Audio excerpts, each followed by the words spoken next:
Welcome back. This is episode 58 of the Veterinary Business Video Show. In today's show, we'll look at the 2011 study of well-managed practices in the United States and at some of the recent management analysis indices for small animal practice in the UK. We'll consider the potential benefits of NLP for your practice. We'll ask what your clients are looking for and how would they measure success. We'll hear from the president of the Hong Kong Veterinary Association, and I'll offer you my quick business tip for this episode. I'm John Sheridan, and this is the show that helps practice owners, managers and clinicians just like you to build your successful practice into a great business.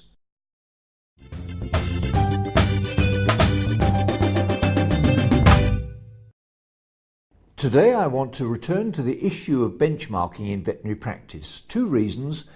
First, because I'm a committed fan of the value of good benchmarking as a business tool to improve practice performance. And second, because I want to draw your attention to the 2011 study of well-managed practices published jointly by Veterinary Economics magazine and by Denise Tumblin of Wouchiet, Tumblin and Associates. I referred specifically to good benchmarking because we need to acknowledge some of the pitfalls that can result from a poorly designed benchmark initiative. They can include inconsistent data definitions, a work overload to assemble the required information, the selection of inappropriate KPIs or metrics, confidentiality issues, and an over-reliance on the value of 2 or 3 measures as indicators of business health or weakness. In contrast, a well-designed benchmark service can help you identify the key performance drivers for your business, understand what makes your practice unique, and can serve as a foundation for a successful strategic development plan. Here's a clip in which Denise Tumblin discusses the value of the annual benchmark report.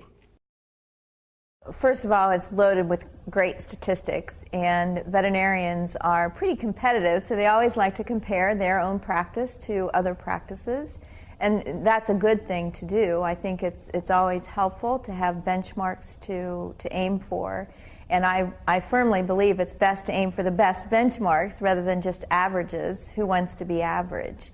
So I think that having just all that great information is a wonderful resource, and I think it really resonates with practices.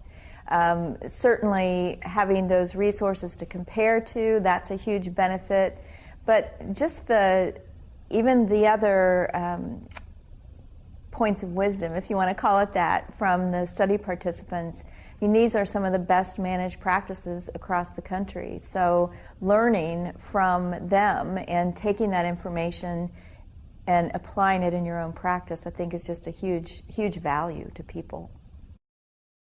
What's your experience with benchmarking in veterinary practice? I would very much welcome your views and your feedback. Just send me an email or add your ideas and suggestions in the comment box underneath this screen. Now let's have a look at the UK numbers update for this episode.